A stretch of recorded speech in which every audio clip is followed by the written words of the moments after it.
Dice así: por lo tanto, pregunto, ¿acaso rechazó Dios a su pueblo? De ninguna manera. Yo mismo soy israelita, descendiente de Abraham, de la tribu de Benjamín. Dios no rechazó a su pueblo, al que de antemano conoció. ¿No sabéis lo que relata la Escritura en cuanto a Elías? Acusó a Israel delante de Dios: Señor, han matado a tus profetas y han derribado tus altares. Yo soy el único que ha quedado con vida y ahora quieren matarme a mí también. ¿Y qué le contestó la voz divina? He apartado para mí 7,000 hombres, los que no se han arrodillado ante Baal. Así también hay en la actualidad un remanente escogido por gracia. Y si es por gracia, ya no es por obras, porque en tal caso la gracia ya no sería gracia. ¿Qué concluiremos, pues? Que Israel no consiguió lo que tanto deseaba, pero sí lo consiguieron los elegidos. Los demás fueron endurecidos, como está escrito. Dios les dio un espíritu insensible, ojos con los que no pueden ver y oídos con los que no pueden oír, hasta el día de hoy. Y David dice: que sus banquetes se les conviertan en red y en trampa, en tropezadero y en castigo, que se les nublen los ojos para que no vean y se encorven sus espaldas para siempre. Ahora pregunto, ¿acaso tropezaron para no volver a levantarse? De ninguna manera.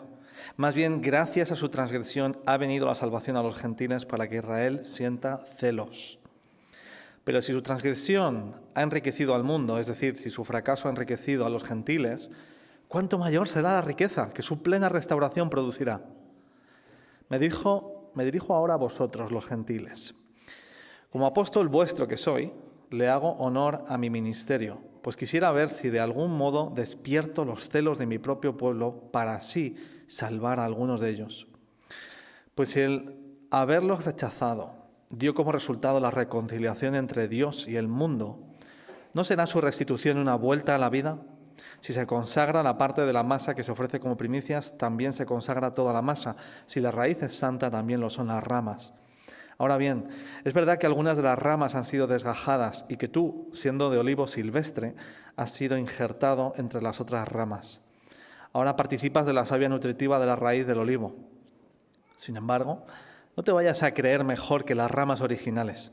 Y si te jactas de ello, ten en cuenta que no eres tú quien nutre a la raíz, sino que es la raíz la que te nutre a ti.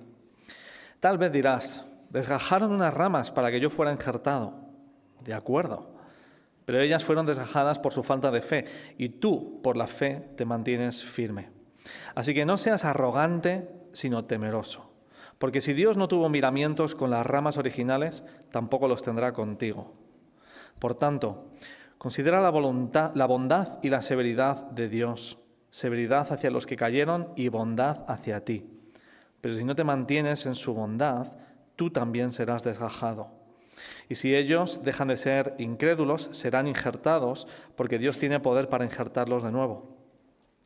Después de todo, si tú fuiste cortado de un olivo silvestre, al que por naturaleza pertenecías, y contra tu condición natural fuiste injertado en un olivo cultivado, ¿con cuánta mayor facilidad las ramas naturales de ese olivo serán injertadas de nuevo en él? Hermanos, quiero que entendáis este misterio para que no os volváis presuntuosos. Parte de Israel se ha endurecido y así permanecerá hasta que haya entrado la totalidad de los gentiles. De esta manera todo Israel será salvo, como está escrito. El Redentor vendrá de Sión y apartará de Jacob la impiedad, y este será mi pacto con ellos, cuando perdone sus pecados. Con respecto al Evangelio, los israelitas son enemigos de Dios, para bien vuestro. Pero si tomamos en cuenta la elección, son amados de Dios por causa de los patriarcas, porque las dádivas de Dios son irrevocables, como lo es también su llamamiento. De hecho, en otro tiempo vosotros fuisteis desobedientes a Dios, pero ahora, por la desobediencia de los israelitas, habéis sido objeto de su misericordia. Asimismo, estos que han desobedecido recibirán misericordia ahora, como resultado de la misericordia de Dios hacia vosotros. En fin, Dios ha sujetado a todos a la desobediencia con el fin de tener misericordia de todos. Qué profundas son las riquezas de la sabiduría y del conocimiento de Dios. Qué indescifrables sus juicios e impenetrables sus caminos. ¿Quién ha conocido la mente del Señor? ¿O quién ha sido su consejero? ¿Quién le ha dado primero a Dios para que luego Dios le pague? Porque todas las cosas proceden de Él y existen por Él y para Él. A Él sea la gloria por siempre. Amén. El pastor y teólogo Tim Keller ha dicho que este es quizá uno de los capítulos más difíciles de toda la Biblia. Otro famoso predicador, John Piper, tiene más de 15 predicaciones de este. Hay muchas iglesias que se saltan directamente capítulos 9, 10 y 11, y en particular el 11. Pero aquí nosotros no vamos a hacer eso. Nosotros sí vamos a predicarlo. Y creo que la palabra de Dios es la forma favorita en la que Dios tiene de comunicarse con nosotros. Así que oro y espero, con expectativa, que hoy puedas escuchar de Dios. Vamos a hacerlo de forma individual, pero también como comunidad, escuchar la palabra de Dios, que tiene algo que decirnos. La pregunta principal que el apóstol Pablo está intentando responder en este pasaje tiene que ver con cuál es el papel del pueblo de Israel ahora que los gentiles, es decir, los no judíos, griegos, españoles, romanos, todo el mundo que no sea judío, ahora que toda esta gente ha pasado a ser pueblo de Dios también. Pablo está escribiendo a los gentiles y a judíos en la ciudad de Roma. Pero la mayoría son gentiles y existe la pregunta: ¿qué pasa ahora con los israelitas? Han sido rechazados. ¿Qué pintan en todo el plan y en los planes de Dios? Me imagino que no es una pregunta que te quita el sueño hoy. Creo que estamos bastante retirados de dónde estaban ellos. 2000 años después, el 99% de los cristianos no proviene de origen judío. Es muy posible que no hayas conocido o no conozcas a un solo judío en tu vida, y Jerusalén está bastante lejos. Pero sí era un tema muy clave para ellos, y aún así creo que tiene mucho que decirnos hoy. En este capítulo lo que Pablo está haciendo es una especie de zoom panorámico, un zoom out, darnos una vista más grande de la historia de salvación y de entender la cronología también de la salvación y qué está haciendo Dios en este punto. Tanto del pasado como de dónde venimos, dónde estamos y a dónde vamos. En el plan soberano que Dios está urdiendo en nuestra historia para hacer que su pueblo le pueda reflejar y para traer la salvación, como hemos dicho, a todos. Él es el soberano, Él es el que cuida la iglesia, la lava, la genera, la multiplica y es la que va a hacer que dé fruto de muchas formas.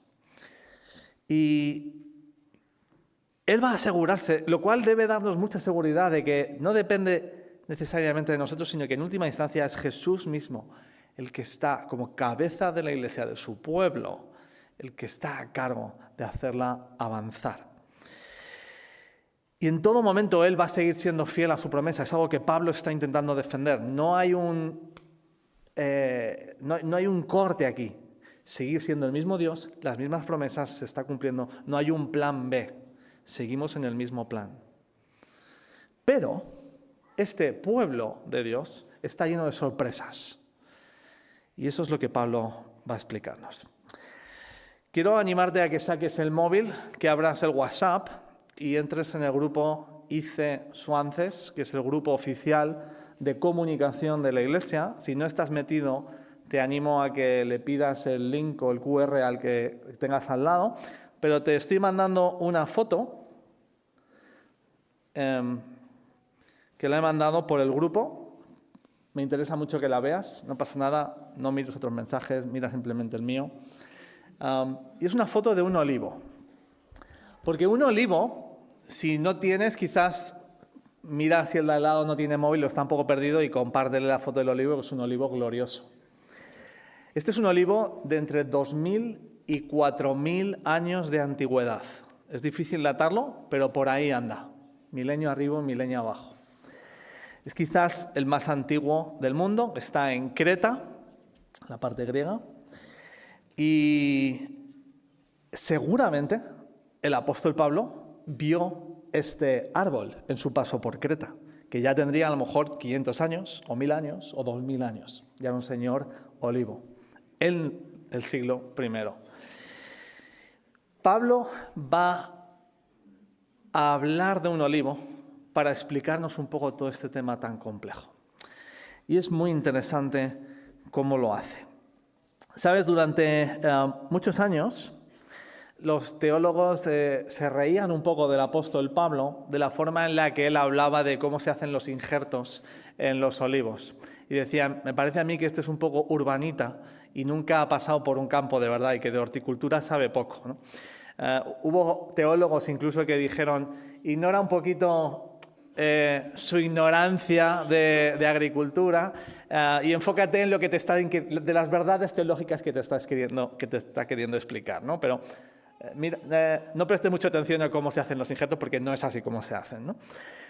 Hasta que en 1905 Sir William Ramsay escribió un artículo que lo que hizo es que puso en relieve la ignorancia de esos teólogos y el conocimiento mucho más profundo sobre cultura del apóstol Pablo, porque lo que demostró es que en aquellos tiempos, y hasta el día de hoy se sigue haciendo, es que para reavivar un olivo que está ya seco, que tiene años, porque cuando ya se hacen mayores pierden su productividad de la oliva, y lo que se hace es una práctica, es coger ramas silvestres, inyectarlas, unirlas al tronco, y eso reaviva la raíz entera y hace que el árbol entero empiece a producir mucho más. Es coger una rama silvestre e inyectarle vida a un tronco seco. Y esto es a lo que Pablo se está refiriendo. Pablo no está hablando de podar un árbol joven, está hablando de reavivar un árbol seco y decadente con ramas injertadas silvestres. Así que no era tan ignorante o no era tan urbanita como pensábamos. Pablo está comparando a los judíos que habían dejado de dar fruto, que habían intentado a través de la ley cumplir y habían fallado, que habían fallado en fidelidad a Dios una y otra vez, y sobre todo ahora estaban fallando rotundamente en reconocer a su Mesías prometido como un olivo seco. Y está comparando a los gentiles, cuyas ramas son las ramas injertadas silvestres. Gente, pues como digo, como tú y como yo, gente que eventualmente acabará siendo de Indonesia, esquimales, de Chile, de todos lados. Ramas injertadas para producir más fruto. Pero ¿a quién se refiere? La pregunta es, ¿a quién se refiere con los judíos, con los israelitas? Pues mira, por un lado está claro que estamos hablando de un remanente escogido por gracia. Esa es la frase literal que Pablo está usando. Pero por otro lado nos está hablando también de que hay sorpresas, de que hay misterios. En varias ocasiones está hablando que es un misterio. Al final termina hablando de quién va a entender los misterios, ¿no?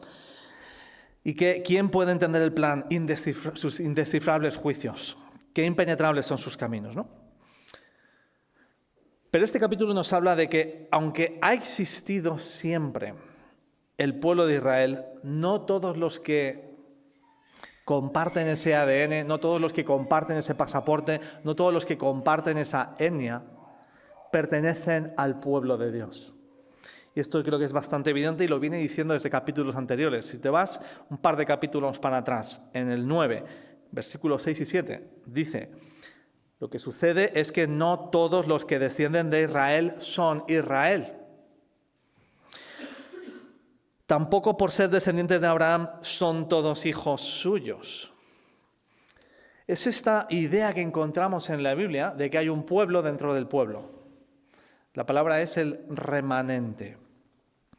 Aquellos que Dios escoge y salva incluso dentro del grupo adecuado. Puede que tengas el apellido adecuado, puede que pertenezcas al club adecuado, pero no nada de esas cosas te van a hacer pueblo de Dios, verdadero Israel. Y por eso Pablo mete aquí a Elías, que es muy interesante, ¿no? Se nos habla de que Elías es este profeta que peleó por defender el honor de Dios y pensaba que era el único, ya no queda nadie.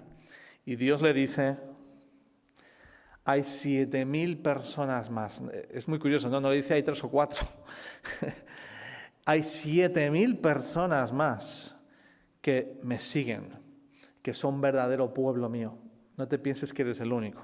Volveremos a esto.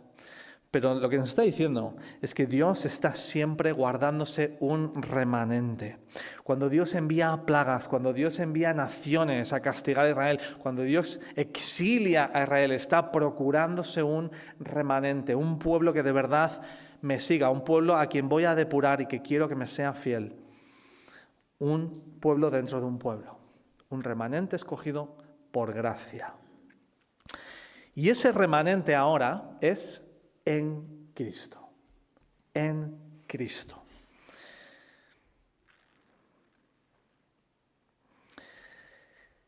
Y la razón por la que Dios ha escogido siempre un pueblo ha sido para bendecir a las naciones. ¿Sabes? Quizás oímos esto y decimos, esto suena un poco caprichoso, suena un poco local, suena un poco de favoritismos, ¿no? ¿Por qué un pueblo cuando hay 100.000? Es muy curiosa la forma en la que ahora, desde atrás, a toro pasado se ve todo mejor, ¿no? Tenemos el privilegio de estar mirando para atrás miles de años y ver la mano de Dios desde el principio. Ahora es más evidente ver cómo trabaja Dios.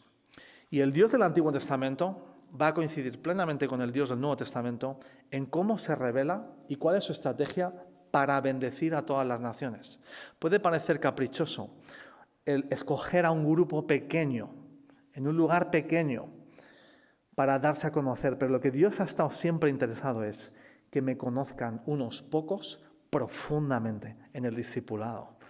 Que me conozca un pueblo íntimamente, profundamente, no muchos superficialmente, sino unos pocos profundamente, para que puedan darme a conocer bien, no superficialmente. Es lo que vemos en Jesús. Jesús podría haber viajado hasta la India, podría haber viajado, pero viaja muy poco en un lugar muy pequeño y se concentra todo su tiempo en un grupo reducido, hasta de 3. Podemos decir de 1, de 3, de 12, de 70 y de 120. Pero sobre todo se concentra en 12. Y es gracias a que se concentra en 12 y no en 12.000 que hoy podemos conocer a Jesús y que las naciones pueden conocer a Jesús, que oraba en la intimidad. Millones de personas no podrían haber sabido que oraba en la intimidad. 12 sí, o 3 sí. Y esa ha sido la estrategia de Dios. Bendecir a través de un conocimiento íntimo profundo de unos pocos. Y puede funcionar, y funciona, en los propios años de los apóstoles. Pablo no llegó a España hasta Finisterre porque se le acabó el tiempo, pero iba a llegar. Tomás llegó hasta la India. Entendieron que incluso en su generación tenían que llevar el Evangelio hasta el fin del mundo y llegaron lejísimos. La estrategia de Dios funciona. Y la estrategia con el pueblo de Israel era la misma. Bendecir, en ti serán benditas todas las naciones. Siempre ha sido que todo el planeta me conozca, pero primero me tiene que conocer alguien. Tengo que tener una familia que me dé a conocer. Pero fallaron catastróficamente. Y esta es una de las razones. Se deja bien claro que no es porque sean un pueblo especial, no es porque tengan unas capacidades mejores, no es porque se comuniquen mejor, no es que étnicamente sean grandes monologuistas o grandes comunicadores. Es por la gracia de Dios. No hay nada en ellos, como no lo había en los apóstoles, ni en ti ni en mí, que Dios nos haya escogido para darle a conocer a las naciones. Es por su gracia, por su bondad. Darle a conocer a las naciones. Pero Israel falló rotundamente. Y ahora se nos dice en este texto que es gracias al fracaso rotundo del pueblo de Israel que por fin se va a cumplir esta promesa, que el verdadero Israel es más grande que el Israel étnico y que Dios es un experto en transformar desastres y fracasos en victorias y vida nueva. Y esto es lo que Dios está haciendo a través del fracaso del pueblo de Israel. Déjame que te diga algo. Da igual el desastre por el que estés pasando.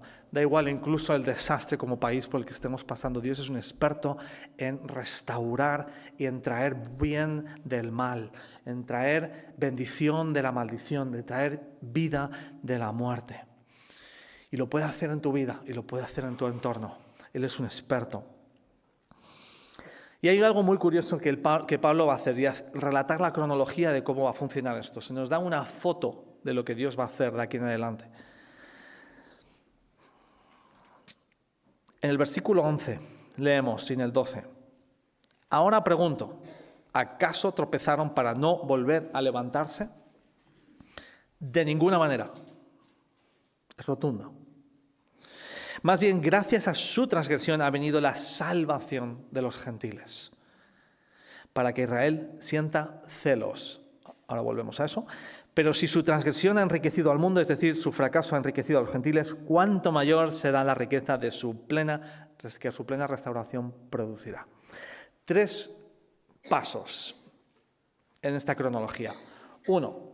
Israel fracasa, pero Dios va a convertir eso en un trampolín para todas las naciones. Se abre la puerta para que el Evangelio corra por todos lados. Número 2. El resto de naciones, excepto Israel, son invitados a entrar en la salvación, en tener una relación preciosa con Dios. Ese Dios del Antiguo Testamento ahora es íntimamente conocido y de manera integral por personas en todo el planeta.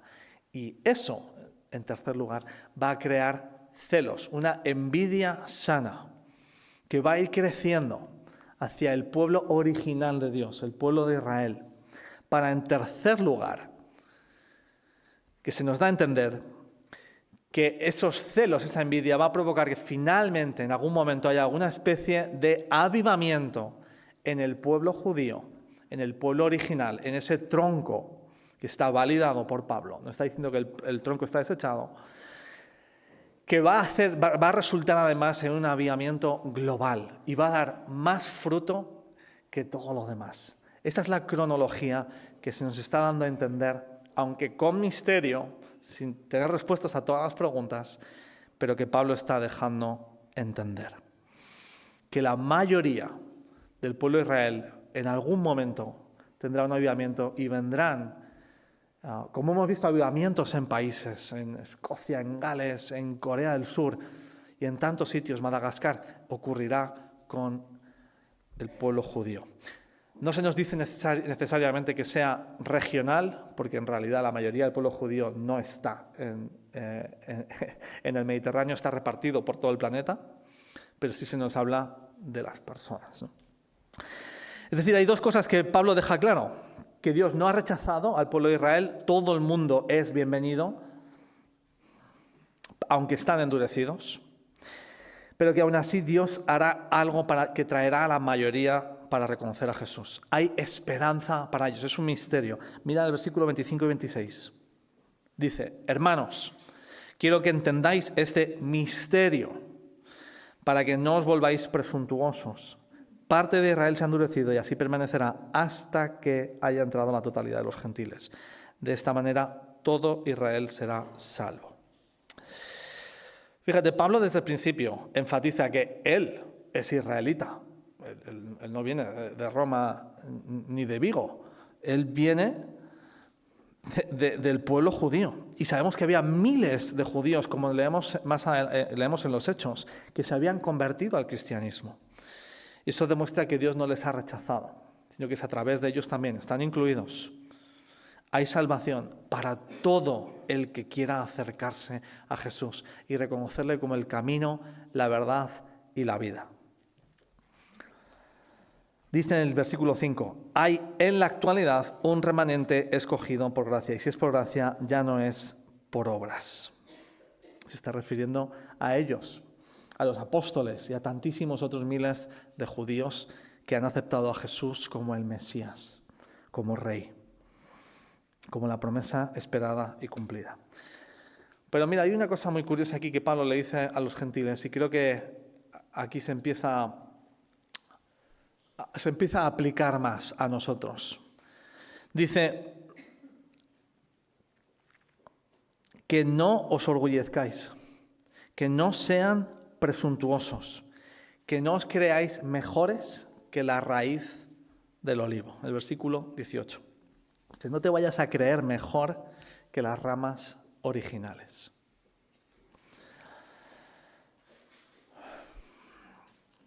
Pablo les recuerda que son injertos silvestres. Son necesarios, son productivos, llenos de vitalidad, pero salvos por gracia, no por nada que hayan hecho, no por nada en sí mismos, sino por la gracia de Jesús. Hermanos, aquí hay, creo, varias cosas que podemos desglosar y aplicarnos para nosotros. Porque las palabras del apóstol Pablo son duras, son fuertes, son directas. No te vayas a creer mejor que las ramas originales. ¿Sabes qué importante es no dejar lugar para la arrogancia en tu vida? ¿Te has dado cuenta de lo fácil que se mete el orgullo y la arrogancia en nuestra vida? Lo fácil que es mirar al vecino y sentirte mejor. Lo fácil que es mirar a tu pareja y sentirte mejor. Lo fácil que es mirar a quien sea y sentirte mejor. Es que parece que lo llevamos de fábrica. Que necesitamos sentirnos mejor que el de al lado. Esa arrogancia, ese orgullo, es tan fácil de que crezca en nosotros. Y vas a ver el Nuevo Testamento por todos lados advirtiéndonos. Y aquí Pablo les está diciendo, ojito con esa arrogancia y ese orgullo. Ojito con vivir como si te merecieras algo de lo que tienes. Desde el oxígeno que respiras, al cuerpo que tienes, a la familia que tienes, a tu salario, a tu casa y a tu salvación en Cristo. Ojito con desviarte de la gracia y empezar a pensar que tú te mereces algo de esto. Pensamientos como Dios me habrá escogido a mí porque tendrá un plan importante para mí, porque soy, no sé, se me da bien o tengo cualidades o X, Y, Z. No tiene nada que ver con cómo debemos acercarnos a Dios. Fíjate en el versículo 22. Considera la bondad y severidad de Dios. ¿Sabías que la tendencia de los cristianos nuevos es que al cabo de 2 años ya han perdido, no les quedan amigos no cristianos? ¿Sabías? Que poco a poco te vas juntando solo con cristianos y empiezas a separarte, hacerte tu círculo más y más pequeño. Hay diferentes razones, ¿no? Pero es como que, bueno, su estilo de vida es tan distinto, hay cosas que no nos gustan, hay cosas que nos repelen de verdad y son incómodas y te vas distanciando y al final te quedas con quien te sientes un poco más cómodo, ¿no? Con los que piensan como tú, con los que pues, no tienes que hacer un esfuerzo porque sabes que comparten tus valores, comparten tus ideas y al final acabas pues, solo en tu burbujita, ¿no? Nos empezamos a creer mejores que el no cristiano, ¿no? Y nos olvidamos de dónde venimos. Nos olvidamos que nosotros éramos pecadores, que nosotros seguimos siendo igual de desmerecedores del amor de Dios y de la gracia de Dios, que estamos todos en el mismo bote. Pero no solo eso, sino que estamos todos llamados a amar como se nos ha amado, con derroche de gracia, con aquellos que su vida puede oler mal, con aquellos que nos pueda producir repugnancia, con hijos pródigos, pero si es que todos somos hijos pródigos, hemos todos llegado por el mismo camino, nadie ha llegado aquí porque olía bien, nadie ha llegado aquí porque olía bien, hemos llegado todos enfermos al médico y afuera, y a veces y también dentro, quedan enfermos que necesitan a Jesús, pero no podemos olvidarnos. Dios está en el negocio de alcanzar a hijos pródigos y a pecadores, de ser amigo de pecadores, de pasar tiempo con personas que están muy lejos. Y nosotros, en el momento en que empezamos a comportarnos de forma distinta, es porque estamos empezando a dejar que el orgullo y la arrogancia entre. Hay una llamada de atención ahí para todos.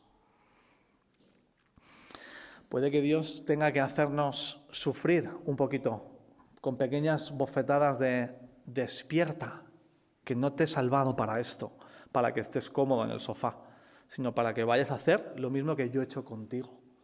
Ir a limpiar, ir a alcanzar, ir a amar. Él injerta las ramas silvestres para que produzcan fruto, para ser bendición a todas las naciones, a todas las personas, sobre todo las que están lejos. Dice en el versículo 32, en fin, Dios ha sujetado a todos a la desobediencia con el fin de tener misericordia de todos. Como vimos en el retiro de la iglesia no existe para sí misma, existe para los de fuera. Somos un grupo enviado, llamado hacia afuera. Mañana lunes empieza tu misión. No eres alguien que va de domingo a domingo, sino que mañana lunes Dios espera de ti que estés en misión, que ames radicalmente y que proclames a Cristo para injertar más ramas. Y oramos como iglesia, que ahí donde sea que Dios te ha puesto en tu familia, en tu trabajo, en la escuela, en la universidad, que asumas ese rol de ser luz a las naciones, que no seas como el pueblo de Israel que se queda mirando el ombligo, ¿no? Para esto nos ha salvado Dios. No dejes que la arrogancia entre. Hay palabras duras de advertencia. Hablamos de los versículos 17 al 22. Dice, cuidado, que no vaya a ser que se corten las ramas. ¿Sabes?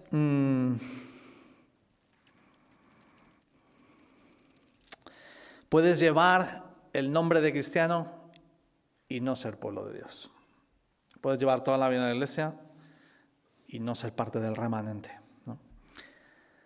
Mira bien que estés arraigado en Cristo, porque solo Cristo es quien te injerta. Solo Cristo es quien te va a dar eso. En segundo lugar, nadie está fuera de la misericordia de Dios. Es el Dios del remanente escogido por gracia, no por obras. No hay nada que puedas traer a la mesa. Todo lo ha hecho Jesús. En tercer lugar, a veces pensamos que nuestro cristianismo es el cristianismo. Quizás porque es lo único que hemos experimentado, o por lo que ya estamos acostumbrados, o porque piensas que, doctrinalmente somos los que mejor lo hacemos, o en la práctica somos los que más nos acercamos al modelo bíblico. Cuidado con esa arrogancia también. Mi iglesia y mi denominación son la verdadera expresión del cristianismo. En cierto sentido, lo que Pablo les está diciendo es, ojito con pensar que tu cristianismo es el cristianismo, porque tiene muchas pintas distintas, hay muchas ramas distintas.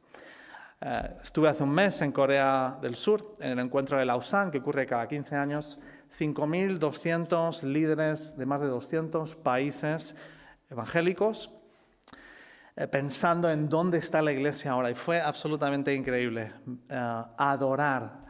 Recuerdo desde el primer día hasta el último día, cada vez que adorábamos me caían lágrimas, parecía que estábamos en la nueva creación. 200 y pico naciones adorando a todo pulmón a Jesús, al que nos había traído ahí.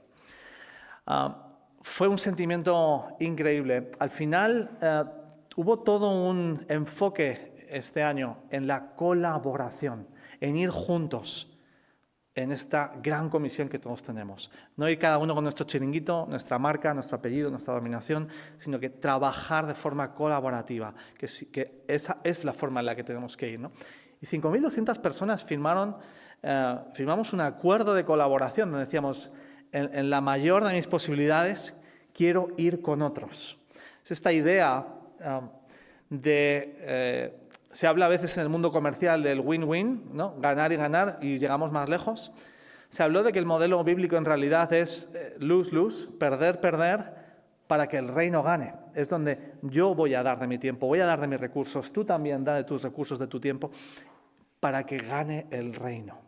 Esta idea de reconocer a Dios en gente que es muy distinta, en iglesias muy distintas, con una forma de adorar y de vivir su cristianismo muy distinta. Personas, ya te digo, que, fue muy distinto, pero fue tremendamente enriquecedor. ¿Sabes qué ramas? ¿Dónde puede que haya hoy remanente? Tenemos que reconocer que todos tenemos prejuicios.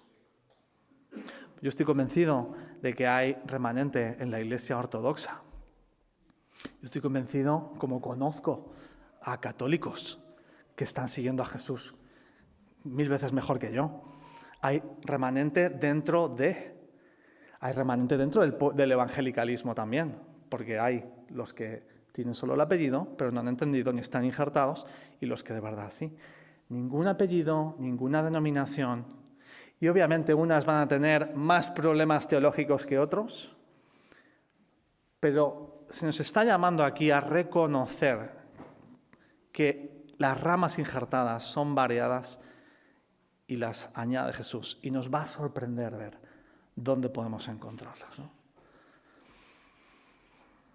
Ni nombre ni apellido, sino solo el nombre de Jesús.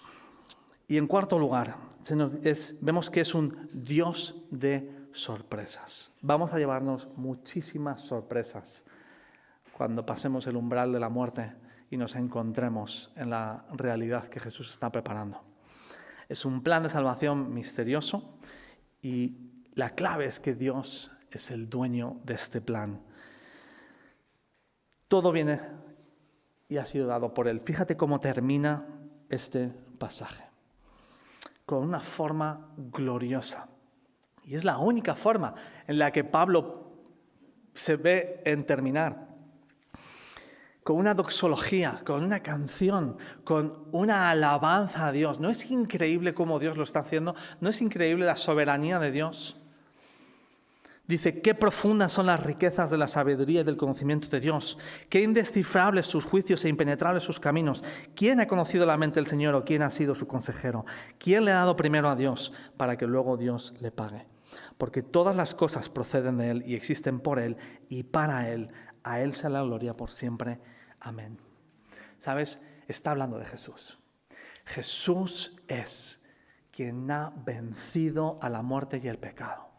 Jesús es quien está detrás de esta raíz. Él es esta raíz. Él es la razón por la que podemos tener salvación. Mira lo que dice en Isaías. En Isaías capítulo 11 dice, del tronco de Isaí brotará un retoño, un vástago nacerá de sus raíces. El Espíritu del Señor reposará sobre él, espíritu de sabiduría y de entendimiento, espíritu de consejo y de poder, espíritu de conocimiento y de temor del Señor. En aquel día se alzará la raíz de Isaí como estandarte de los pueblos, hacia él correrán las naciones y glorioso será el lugar donde repose. En aquel día el Señor volverá a extender su mano para recuperar al remanente de su pueblo. Cientos de años escrito antes que Pablo. Y la misma idea. Está hablando de Jesús. Está hablando de Jesús. Jesús, quien dejó la tumba vacía, quien puede ofrecer esperanza de verdad, quien no quedó enterrado como una raíz, sino que es un tronco que está dando fruto por todas las naciones, porque Él ha vencido. Y en un mundo como en el que estamos hoy, lleno de sufrimiento, lleno de dolor, necesitamos este tipo de esperanza que solo Jesús puede ofrecer. Este no es un Dios distante, este no es un Dios que está mirando para otro lado mientras ocurre todo lo de Valencia, no es un Dios que está mirando para otro lado mientras se hunde la gente en el fango, literal, pero también espiritual, porque el pecado es como un fango, como un torrente que te está engullendo. Y Jesús es Dios mismo que ha venido a meterse en el fango, hundirse y dejarse llevar por la fuerza de la muerte y la fuerza del pecado y del mal en este mundo, para sacarte a ti y sacarme a mí y dejar su cuerpo enterrado por el lodo. Este es el Dios en quien yo puedo confiar. Este es el Dios que a mí me ha convencido, porque no es un Dios con manos limpias, que desde un podio nos dice cómo hay que hacer las cosas, sino que Él se ha remangado, se ha ensuciado, ha metido las manos en el lodo y ha venido a rescatarnos y a darnos vida. Este es el Jesús que trae esperanza y que Pablo está proclamando, sea judío, sea español, sea quien sea. Y Pablo dice, anhelo, quiero rescatar a algunos de mi gente, a los que sean, para que tengan esta esperanza. Y nosotros tenemos ese celo, tenemos esa pasión de ver a mi gente encontrarse con Jesús, a mi gente ser sacada del fango de este mundo. John Knox dice, en el siglo XVI él tuvo el privilegio de ver un avivamiento en toda Escocia. Y él oraba, Dios, dame Escocia o muero. Dame Escocia o muero. Necesitamos ese corazón convencido de que el Evangelio son las mejores noticias, que el Evangelio es poder para salvación, que Jesús de verdad es lo que más necesita cada persona del mundo. Dios, dame mi familia o muero. Dios, dame a mis compañeros de trabajo o muero. Dios, dame mi barrio o muero. Dame mi ciudad, dame Madrid o muero. Dame Valencia o muero. Dame España o muero. Ese es el corazón de Pablo. Aunque sea unos pocos, a algunos que entren al remanente. Dame fruto o muero. Solo Jesús ha vencido a la muerte. Solo Jesús nos ofrece secar toda lágrima de nuestros ojos y nos promete que habrá un día donde ya no habrá llanto, ni dolor, ni sufrimiento, porque Él ha vencido. Salió victorioso del fango y nos ofrece vida y salvación. Señor Jesús, queremos reconocer nuestro pecado, nuestro orgullo y arrogancia que tantas veces se cuela en nuestro corazón. Y tantos otros ídolos se cuelan, Señor. Los dejamos o no somos diligentes o no nos importa y nos endurecemos. Unos más, otros menos, pero te entristecemos. Señor, queremos clamar porque emblandezcas nuestro corazón, nos hagas sensibles a ti, a tu luz, a tu santidad. Señor, queremos ser cada día más como tú. Queremos también ser como el apóstol Pablo, lleno de celo, lleno de pasión por ti. Señor, clamamos por nuestro país. Clamamos por tu luz que irrumpa en las tinieblas. Queremos clamar por el sufrimiento y el dolor en el que estamos ahora y decirte, Señor, te necesitamos a ti. Te necesitamos. Nuestra nación te necesita. El Levante te necesita. Te necesitamos, Señor. Sácanos del lodo. Sácanos físicamente de tantas personas que están sufriendo ahora mismo. Sé tú, Señor, su refugio. Sé tú su salvación. Pero también espiritualmente del gran fango en el que estamos enterrados. Queremos pedir que lo hagas una vez más. Queremos pedirte que levantes a tu iglesia, que nos levantes a nosotros, que traigas avivamiento primero en mi corazón y luego en mi país, para traer la salvación que solo tú puedes traer. Gracias de que tú quieres la salvación de todos. Gracias porque lo has hecho de manera gloriosa y misteriosa para que todas las naciones sean benditas en ti. En nombre de Jesús. Amén.